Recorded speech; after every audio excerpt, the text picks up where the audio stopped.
आपका बच्चा एग्जाम देने जा रहा है, पढ़ाई करने जा रहा है और पास नहीं हो रहा है, या उसको आपको लग रहा है इसने पढ़ाई नहीं करी, पास नहीं होगा, तो शहद, बेलपत्री की बीच वाली पत्ती पर शहद लगा लीजिए और शंकर भगवान के शिवलिंग पर जाकर उसको बच्चे के हाथ से चिपकवा दीजिए।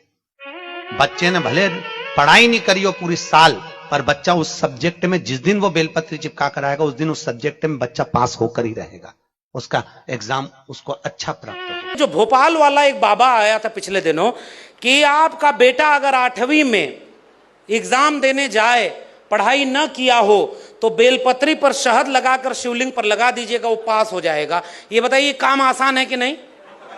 ये तो बहुत आसान काम है ना। और बच्चों को भी लगेगा कि पढ़ने की क्या जरूरत है, एक बेलपत्री निकाल के किताब के बीच में लगा लेंगे। लेकिन उसी के कुछ दिन बाद अखबार में जब खबर छप गई कि उसी कथावाचक का अपना बेटा 8वीं में फेल हो गया, तब तो कम से कम इस देश को जागना चाहिए। ये वही देश है जहां 1998-99 के आसपास गणेश की मूर्तियां दूध पीती थीं। तब तो सोशल मीडिया नहीं था और पूरे देश में लोग दूध लेकर के मूर्तियों को पिलाने चले गए थे। अब मैं पूछूंगा, कम से कम बिहार में हूं तो पूछ ही लेता हूं कि आजकल प्यास नहीं लग रही क्या? और मैं किसी का अपमान नहीं कर रहा, मैं तो वैज्ञानिक बात पूछ रहा हूं। आपको पता है यह अंधविश्वास इसलिए किया जा रहा है क्योंकि पीछे से आपकी शिक्षा, आपकी नौकरी, आपका बैंक, आपका विश्वविद्यालय बिक गया है और आपके बच्चे अब तार्किक बौद्धिक नहीं पैदा होंगे, तो जो अपढ़ कुपढ़ भीड़ होगी वो अंधविश्वास की तरफ नहीं जाएगी तो क्या जाएगी? अगर वो पढ़ लेंगे तो पूछेंगे कि बैंक ऑफ इंडिया प्राइवेट करने के लिए क्यों कर रहे हो? आपने कहा ना कि वहां बाहर से आउटसोर्स कराया जा रहा है। साहब, हमारे यहां नई शिक्षा नीति में 40% सिलेबस ऑनलाइन मोड में चला गया। हमारे मित्र मनोज गुप्ता जी बैठे हुए हैं, पटना में असिस्टेंट प्रोफेसर हैं। हम लोगों ने बड़े आंदोलन साथ में किए, 13 पॉइंट रोस्टर का आंदोलन किया था। निर्देश जी बैठी हुई हैं दिल्ली के, हमारी बहुत क्रांतिकारी साथी हैं। लगातार आंदोलनों में खड़े रहे हम, और हर बार जब उसने कहा था ना कि 56 इंच की छाती है, कोई झुका नहीं सकता, पहली बार जब SC ST OBC minority 90% camera लोग एकजुट हुए थे तो 2 अप्रैल 2018 के भारत बंद में उन्हें झुकाया और दूसरी बार 13 पॉइंट रोस्टर पे झुकाया था। जब जब हम एकजुट हुए तब तब हमने उसे हराया है, क्योंकि हमारे लोग तो उनकी संख्या बढ़ा रहे हैं और वो सारे आंदोलनों से जो हासिल हुआ उसे दूसरे रास्ते खत्म कर दिया। 40% सिलेबस ऑनलाइन मोड में हो गया है। बिहार में तो शिक्षा की आलोचना तो मैं थोड़ा सा करूंगा, भले ये अपने लोग कहते हैं हमारे खेमे वाले लोगों की सरकार है, लेकिन अगर आपके यहां शिक्षा में 5 साल अगर 3 साल वाली डिग्री में लग रहा है तो ये गड़बड़ है और हम इसकी भी आलोचना आपकी करेंगे। अगर आप SC ST OBC की फेलोशिप कम करेंगे तो हम आपकी आलोचना करेंगे। अगर आपकी सरकार है तो आप और कदम बढ़ाइए ना। और हम तो ये इसीलिए तो चाहते हैं कि हम अपने लोगों की आलोचना करें।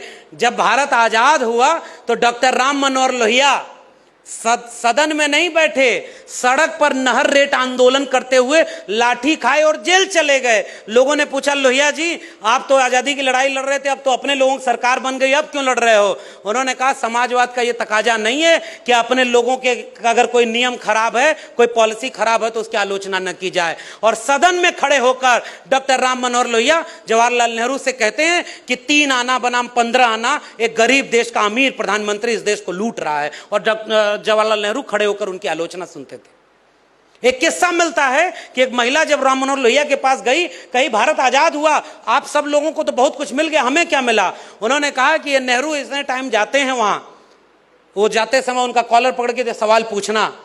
और उस किस्से में यह दर्ज है कि उस महिला ने जब कॉलर पकड़ा कि आप तो प्रधानमंत्री बन गए, आजाद हुआ देश, तो हमें क्या मिला? उन्होंने कहा कि तुम्हें यह मिला कि तुम अपने प्रधानमंत्री के कॉलर पकड़ सकते हो। अब वही देश आजाद होकर के यहां तक पहुंच गया है कि आप अपने प्रधानमंत्री की आलोचना कर दीजिए, आप पे NSA लगाकर जेल में भेज दिया जाएगा, और अगर आप उत्तर प्रदेश के रहने वाले हैं तो आपके घर पे बुलडोजर चल दिया जाएगा। हम अपने लोकतंत्र को खो रहे हैं। और इसलिए मैं कह रहा हूं, अगर आज डॉक्टर अंबेडकर होते तो जिस संविधान को उन्होंने इतना संघर्ष करके बनाया, जिस जमहूरियत को उन्होंने अपना 4-4 बच्चे अपने अच्छे पति नहीं हो पाए, अच्छे पिता नहीं हो पाए, अच्छा जीवन नहीं जी पाए, केवल इसलिए कि जितना हासिल करके देंगे हम लोग, अंबेडकर के मानने वाले लोग, उतना बचा भी नहीं पाएंगे।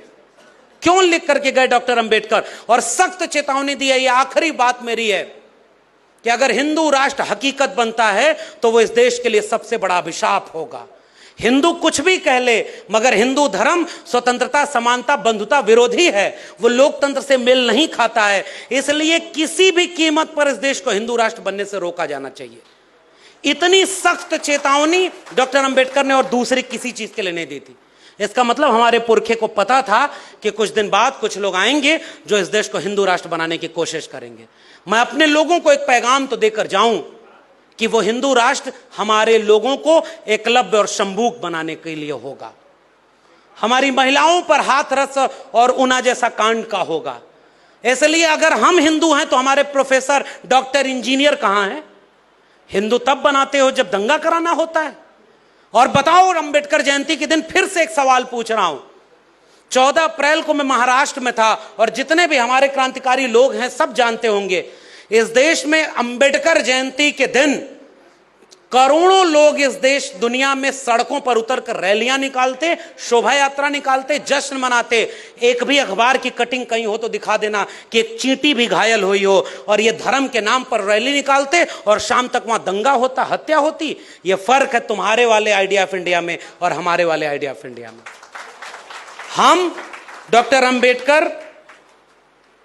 अंबेडकर की बात इसलिए करना चाहते हैं कि हम चाहते हैं कि न्याय होता हुआ दिखना चाहिए। अभी मेरे पास एक पर्ची आई है, मुझे नहीं पता किसने लिखा है, कि भाई ये जो गोपालगंज के डीएम थे जी कृष्णैया, उनको भीड़ ने घेर करके मार दिया, और उस समय जिनके ऊपर आरोप लगा, जो जेल में बंद हुआ, जो गुनहगार साबित हुआ, अगर उसकी रिहाई होगी तो एक लाइन में हम इस रिहाई के खिलाफ खड़े हैं और हम इसका विरोध करते हैं। न्याय की बात की तरह होगा, और न्याय की बात यह कहती है, और इसीलिए मैंने डॉक्टर लोहिया को याद किया था, इशारे में वही बात मैं कह रहा था। डॉक्टर लोहिया अपनी सरकार के खिलाफ आंदोलन कर रहे थे, और इसलिए मैं कह रहा हूं कि हम अगर वैचारिक लोग हैं तो हमें आलोचना करनी होगी, उनकी भी और अपनी भी। आप इसलिए खतरा है, हमें दोनों से लड़ना है। हमें अपने वाले का भी ध्यान रखना है कि ये भी कोई गड़बड़ काम करेंगे तो इनकी अब आलोचना करनी है, लेकिन आप तो बिहार वालों आलोचना कर सकते हो, और करो, करनी चाहिए।